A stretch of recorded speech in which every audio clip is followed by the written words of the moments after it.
Mutant Chronicles, Fiction, The Apostle of Insanity Trilogy, Volume 3, Dementia, by Michael A. Stackpole.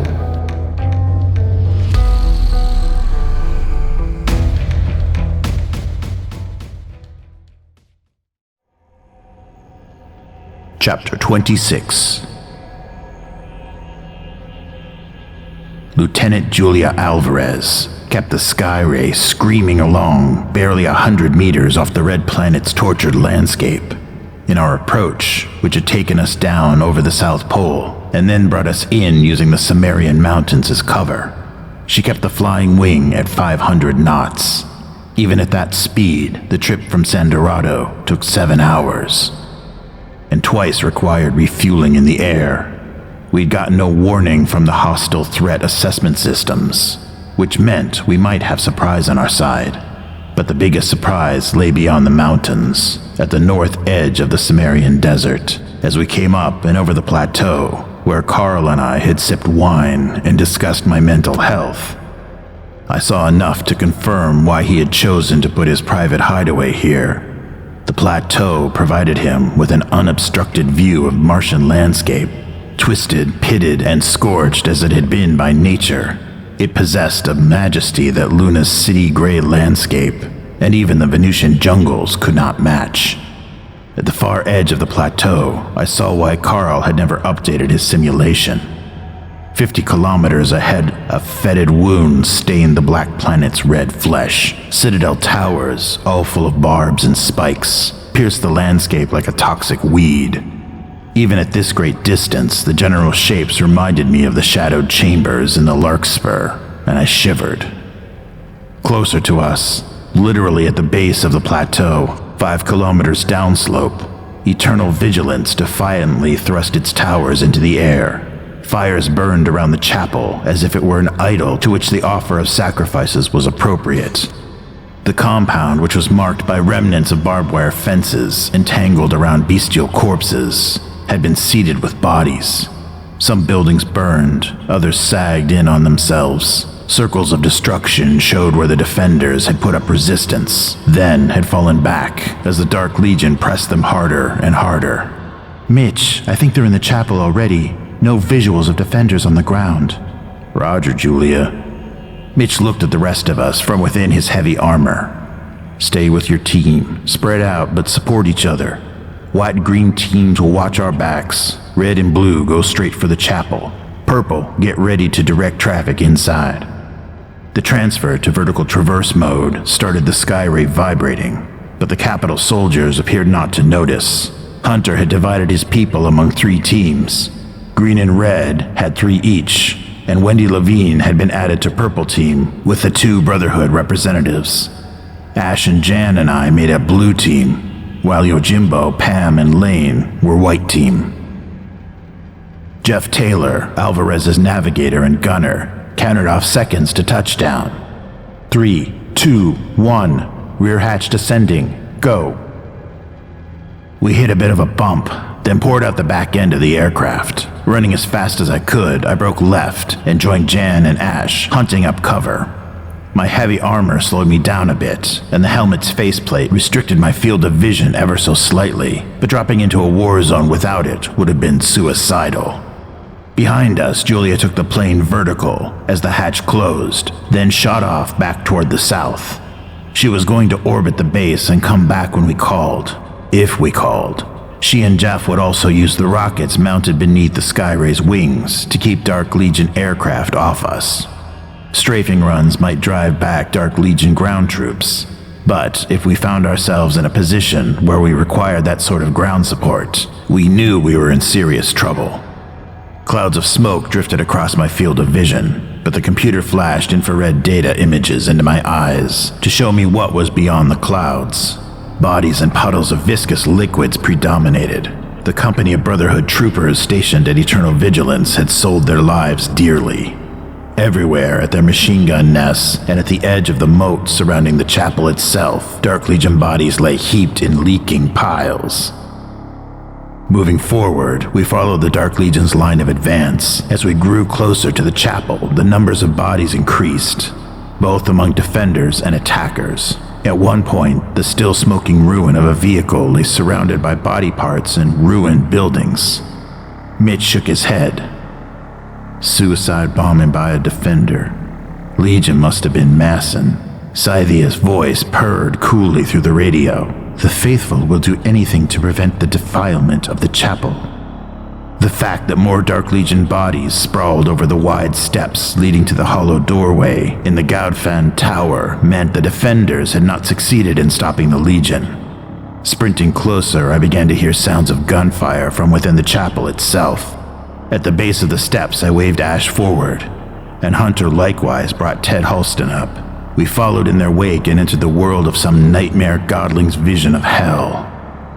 The entryway extended for 24 meters and brought us to the head of steep stairs that led 20 meters into the common worship area. 1,000 meters square, the nave writhed with hundreds of Dark Legion warriors.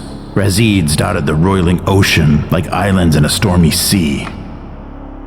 Centauroid Ezeghouls leaped above the undead Legionnaires and stamped their steel-shod hooves down on sacred statuary or the occasional defender who had not already been ripped to pieces. As much as this had once been a sacred place, the Dark Legion had desecrated it and anointed it with the blood of its defenders. What once had been pews were now splintered pikes with human heads impaled on them. Pages from the Book of Law fluttered through the air like snowflakes, while growls and snarls and screams echoed from the walls that previously had heard only the vows and prayers of believers. Corruption ran thicker than blood, and cheers rose when Necromutants pushing onward and upward through the high corridors tossed maimed and dying defenders down to the ravening horde below. The obscene tableau so brutally assaulted our humanity that it stunned us. Thus it was Ash who opened fire first. The whirling triple barrel of his SSW 4200P Gatling cannon vomited fire and armor-piercing projectiles. The backlight from the muzzle flashing burnished red and yellow highlights over Ash's stainless steel armor. Discarded shells streamed from the gun's ejection port, cascading down the stairs toward the Dark Legion horde below us. In the fire, with whining thunder of his weapon echoing through the chapel, he appeared every centimeter an avenging force, hammered from inanimate metal by Vulcan, the blacksmith god of human antiquity. Ash scythed fire back and forth across the milling, screaming mass of undead at the base of the stairs, moving at hypersonic speeds. 12.5mm projectiles designed to tear apart light vehicles, barely slowed as they blew through Legionnaires. Warriors who had once been human before reanimation by the Dark Legion exploded in gobbets of gangrenous flesh and rotting bones. The lucky ones were cut in half. The others disintegrated and contributed to the wet, stinking, sodden mass of protoplasm lapping at the feet of the stairs. Even within the unforgiving nature of this assault, Ash barely decimated the horde before the barrels of his guns glowed red, forcing him to pull back. In his place, Mitch Hunter, Ted Halston, and I stepped up, using the 37mm grenade launcher mated to the underside of my AR-3000. I sent a round sizzling out at an Ezeghoul galloping toward us. My shell hit the massive creature on the left hip and glanced off. The grenade exploded in a huddle of necromutants, scattering their constituent parts and spraying gore over the Ezeghoul's flank. Mitch Hunter's M50 launched a grenade that flew more accurately than mine. It hit the Ezeghoul in the head and exploded on impact. That sent the creature back on its heels, crushing more necromutants beneath its bunched haunches. As the monster shook its head, bits and pieces of the device it had worn over its nose and mouth flew out over the horde. Looking stricken and getting a bit blue in color, the Ezeghoul clutched at its own throat and went mad. Its stomping and prancing panicked the necromutants so badly they rushed the stairs. Fighting up and over the grim harvest Ash's fire had created, they came at us, and there was no doubt we would quickly be overwhelmed. Hunter and I both unloaded our assault rifles, but even slaying the front rank barely slowed the onslaught. Then Halston cut loose with his Gehenna Puker. The cartel's heavy flamethrower spat a fiery dragon's tongue that vaporized the lead element of the onrushing Necromutants. Their high-pitched howls of agony lost in the battle with the puker's throaty roar, and Halston lifted the fire stream and arced it out over the center of the nave. In a volcanic flood, it washed down and incinerated Necromutants in an ever-growing circle.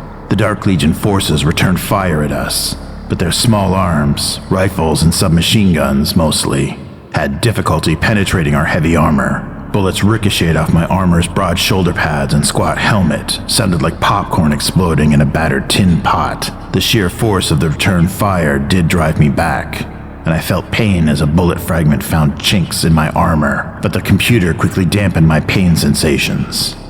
Razid shouldered their way through the milling Legionnaires and Necromutants. The heavy machine gun they bore could do to us what Ash's SSW 4200P had done to their forces, but the panicked throng made aiming difficult. More importantly, Green Team's two snipers, Venetti and Harris, used their Mephisto sniper rifles with devastating accuracy. Spread out to my right, in the narthex of the chapel, they calmly picked out the most dangerous targets and put a bullet through them, or, in some cases, through their weapon. Titus's voice came through our helmet radios. "We have the Cardinal's path open. Pull back, green and red, blue your rear, white first." Mitch retreated slowly to the entryway and waved Purple Team through the darkened alcove after White had raced through. Green and red teams went after them, leaving my team to bring up the rear. I was the last one in and closed the alcove entrance. Scythia, who had spent time here at Eternal Vigilance, had mentioned two things on the flight that figured prominently into our plans if we had to enter the chapel itself to find Sandra. The first was that an individual with Sandra's symptoms, cognitive dysfunction and catatonia, would be cared for in a special psychiatric infirmary high up in the chapel. Up there, the Brotherhood maintained a special staff who had been trained in dealing with severe mental illnesses and traumas, as those things often prompted families and friends to send people off on retreat. The second thing she told us about, and very reluctantly, was the existence of a special secret passageway built into the walls and accessible from several points in the chapel itself. While the Brotherhood made a big show of all celebrities being treated the same as anyone else in their eyes, the fact that a celebrity could disturb the concentration of another pilgrim on retreat just by his very presence meant that a covert way of moving folks around was required. She had described the passageway as narrow and twisted, but thanks to the Brotherhood's taste for armor and clothing as ostentatious and broad as ours was functional, we were all able to fit in the passage. Though if Ash squared his shoulders, he did strike sparks from the rough stones on either side of the passage. Though the tunnel had been meant to be secret, the Brotherhood's architects had not been stupid when they created it. Every 20 meters or so it leveled off and broadened onto a circle roughly 3 meters in diameter. The passages landing out at that point would twist at 90 degrees or pitch up or down sharply. Because of the zigzag pattern, it became impossible to direct streams of fire any further than 20 meters, and that made the passage very easy to defend. Yet even as we reached the first circle, I heard a sharp crack from down below, and light flooded the passage. I triggered the grenade launcher, and the explosion blew stone and shrapnel back out into the entryway. Moving through the smoke, I saw more figures, so I tightened my finger down on the assault rifle's trigger. The weapon sprayed bullets back down the passage, but stopped abruptly when a shell jammed. The Necromutants poured into the passage. I fought to clear the jammed round, but my grip slipped on the AR-3000's charging lever. I started to backpedal up the stairs, but a burst of gunfire caught me in the chest. Though the bullets bounced off my armor, the force of the impact threw me onto my back. I hit hard on the steep stairs and lost my footing.